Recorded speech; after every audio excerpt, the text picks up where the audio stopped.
Hello friends, welcome to my YouTube channel exam hit. और आज की जो ये वीडियो है ये है पर्यावरण के ऊपर, और इसमें हम पर्यावरण के मोस्ट इम्पोर्टेंट क्वेश्चंस हैं उन सभी को डिस्कस करेंगे। और साथ में ही ये जो क्वेश्चंस हैं ये ज़्यादातर एग्जाम में पूछे गए हैं, तो हो सकता है ये वीडियो आपके लिए बहुत ज़्यादा बेनिफिशियल होगी। तो फ्रेंड्स स्टार्ट करते हैं आज की वीडियो। फर्स्ट क्वेश्चन है, वायु क्या है? तो इसका आंसर है गैसों का मिश्रण। तो वायु गैसों का मिश्रण है, और इसमें कौन कौन सी गैस होती है? इसमें होता है नाइट्रोजन 78% होता है, ऑक्सीजन 21% होता है, और कार्बन होता है 0.03%। सेकंड क्वेश्चन देखते हैं, वायुमंडल में विद्यमान अक्रिय गैस है। तो अक्रिय गैस है आर्गन। क्वेश्चन नंबर 3, वातावरण तथा जीवमंडल के बीच का संबंध क्या कहलाता है? तो वातावरण तथा जीवमंडल के बीच का संबंध कहलाता है पारिस्थितिक। क्वेश्चन नंबर 4 देख लेते हैं, क्षोभमंडल की मोटाई में वृद्धि होती है। तो इसका आंसर है क्षोभमंडल की मोटाई में वृद्धि होती है ग्रीष्म ऋतु में, यानी कि क्षोभमंडल की जो मोटाई होती है वो ग्रीष्म ऋतु में मोटी हो जाती है। क्वेश्चन नंबर 5, मौसमी घटनाएं घटती है। तो जितनी भी मौसमी घटनाएं होती है, बारिश होती है, जो भी होती है वो सब होती है क्षोभमंडल में। क्वेश्चन नंबर 6, उल्का से संबंधित घटनाएं घटती है। तो इसका आंसर है मध्यमंडल में। क्वेश्चन नंबर 7, वायुयान उड़ते हैं। तो वायुयान उड़ते हैं समताप मंडल में। क्वेश्चन नंबर 8, रेडियो तथा संचार संबंधित है। तो यह संबंधित है आयन मंडल से। तो फ्रेंड्स आपको याद रखना है कि आयन, रेडियो तथा जो संचार से संबंधित जितने भी होते हैं वो सभी आयन मंडल में स्थित होते हैं। उसकी जो तरंगे होती हैं वो भी आयन मंडल में ही स्थित होती है। क्वेश्चन नंबर 9, भारत की जलवायु है। तो भारत की जलवायु है उष्ण कटिबंधीय मानसूनी। क्वेश्चन नंबर 10, वातावरण तथा जीवमंडल के बीच का संबंध कहलाता है। तो इसका आंसर है पारिस्थितिक। वातावरण तथा जीवमंडल के बीच का संबंध कहलाता है पारिस्थितिक। क्वेश्चन नंबर 11, वायुमंडल की सबसे निचली परत है। तो इसे बोलते हैं बाह्य मंडल। वायुमंडल की जो निचली परत है उसे बोलते हैं बाह्य मंडल। सौर विकिरण का पृथ्वी पर पहुंचता है, यानी कि सौर विकिरण का कितना प्रतिशत पृथ्वी पर पहुंचता है? तो इसका आंसर है 51%। तो फ्रेंड्स आपको याद रखना है कि सौर विकिरण का 51% पृथ्वी पर पहुंचता है। नेक्स्ट क्वेश्चन देख लेते हैं, जीवमंडल पर ऊर्जा का मूल स्रोत है। तो इसका आंसर है सूर्य। आपको याद रखना है कि जीवमंडल पर जो ऊर्जा का मूल स्रोत है वो है सूर्य। भूमंडल के कितने भाग पर जल है? तो इसका आंसर है 71%, यानी कि भूमंडल का जो प्रतिशत है उसके 71% भाग पर जल है। नेक्स्ट क्वेश्चन है, वायुमंडल की आर्द्रता मापक यंत्र कौन सा है?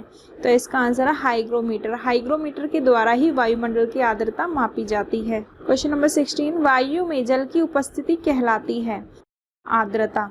जब वायु में जल की उपस्थिति होती है, यानी कि जो नमी वाली वायु होती है उसे बोलते हैं आर्द्रता। क्वेश्चन नंबर 17, पछुआ हवा कहलाती है। तो जो पछुआ हवा चलती है वो कहलाती है गर्जता चालीसा। क्वेश्चन नंबर 18, न्यूनतम वर्षा होती है। तो फ्रेंड्स आपको याद रखना है कि न्यूनतम वर्षा होती है ध्रुवीय क्षेत्रों में। क्वेश्चन नंबर 19, अधिकतम वर्षा होती है। तो इसका आंसर है विषुवत क्षेत्रों में। अधिकतम वर्षा जो होती है वो होती है विषुवत क्षेत्रों में। क्वेश्चन नंबर 20, जाड़े के दिनों में वर्षा होती है। तो इसका आंसर है तमिलनाडु के तटों पर। जाड़े के दिनों में जो वर्षा होती है वो तमिलनाडु के तटों पर होती है, और यह लौटती हुई जो मानसून होती है उसके द्वारा होती है। क्वेश्चन नंबर 21, मानसून सबसे पहले आता है। तो भारत में जो मानसून आता है वो सबसे पहले केरल राज्य में आता है, और यह जून के प्रथम सप्ताह में वहाँ पर आता है। क्वेश्चन नंबर 22, भारत में सर्वाधिक वर्षा होती है।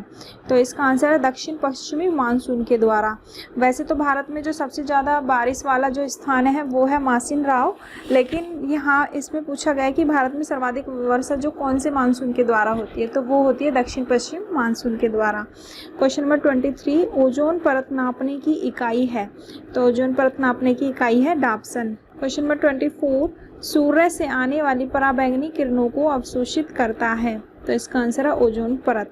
सूर्य से जो आने वाली पराबैंगनी किरणें होती हैं उनको ओजोन परत के द्वारा अवशोषित किया जाता है। क्वेश्चन नंबर 25, कौन सी गैस पृथ्वी के ताप को बनाए रखने के लिए उत्तरदायी है? तो इसका आंसर है CO2 एवं जलवाष्प। इन दोनों गैसों के द्वारा जो पृथ्वी का ताप है वो बना रहता है। क्वेश्चन नंबर 26, नाइस, स्लेट और संगमरमर क्या है? तो ये सभी रूपांतरित या कायांतरित चट्टानें हैं।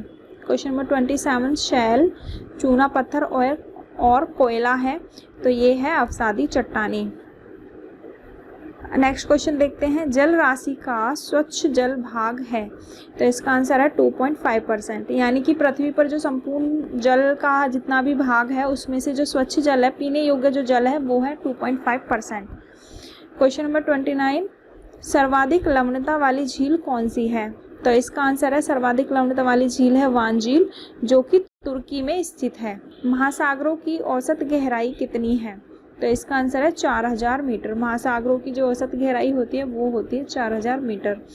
क्वेश्चन नंबर 31, समुद्री जल की औसत लवणता है, तो इसका आंसर है 35%। समुद्री जल की जो औसत लवणता होती है वो होती है 35%। क्वेश्चन नंबर 32, फेरल का नियम किससे संबंधित है, तो इसका आंसर है पवनों की दिशा से। फेरल का जो नियम है वो पवनों की दिशा से संबंधित है। क्वेश्चन नंबर 33, वायुमंडलीय दाब का एसआई मात्रक क्या है, तो इसका आंसर है दाब। वायुमंडलीय दाब का एसआई मात्रक है दाब। क्वेश्चन नंबर 34, ओजोन परत को नष्ट करने वाली गैस कौन सी है, तो इसका आंसर है CFC। ओजोन परत को जो नष्ट करती है गैस वो है CFC। CFC का पूर्ण रूप क्या है, तो इसका आंसर है क्लोरोफ्लोरोकार्बन। यानी कि CFC का पूर्ण रूप है क्लोरोफ्लोरोकार्बन।